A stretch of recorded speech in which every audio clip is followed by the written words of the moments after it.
এক টুকরো আদা আপনার স্বাদের সবজি বাগানকে রাখতে পারে তরতাজা।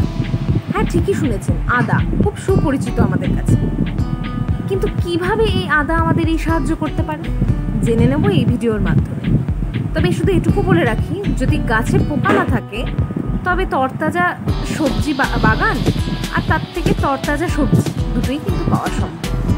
এই কারণে আমি প্রথমে নিয়ে নেব এক টুকরো আদা। এবার খুব ভালোভাবে তার খোসা ছাড়িয়ে নেব।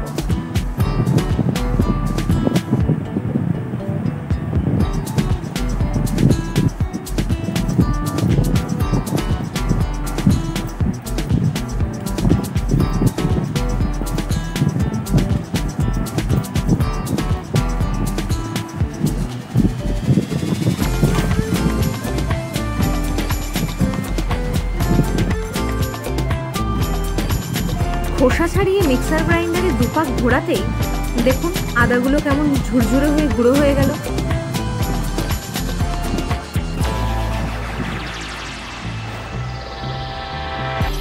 এবার এই ঝুরঝুরে হয়ে গুঁড়ো হয়ে যাওয়া আদাকেই মণ্ড পাকিয়ে আঙুলের সাহায্যে চিপে চিপে যতটা পারা যায় ততটা পরিমাণ রস বের করে নেব।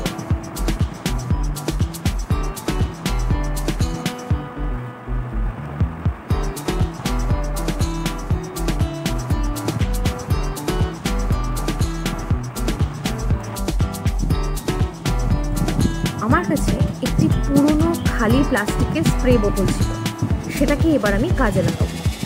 সর্বপ্রথম এই বোতলের মুখটা আমি খুলে নিলাম।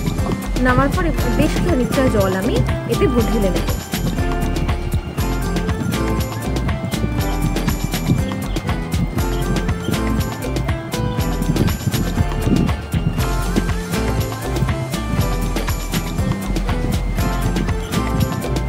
এবার বাটিতে থাকা আদার রস আমি ওই স্প্রে বোতল মানে যার মধ্যে জল নিলাম সেখানে ভালোভাবে মিশিয়ে নেব।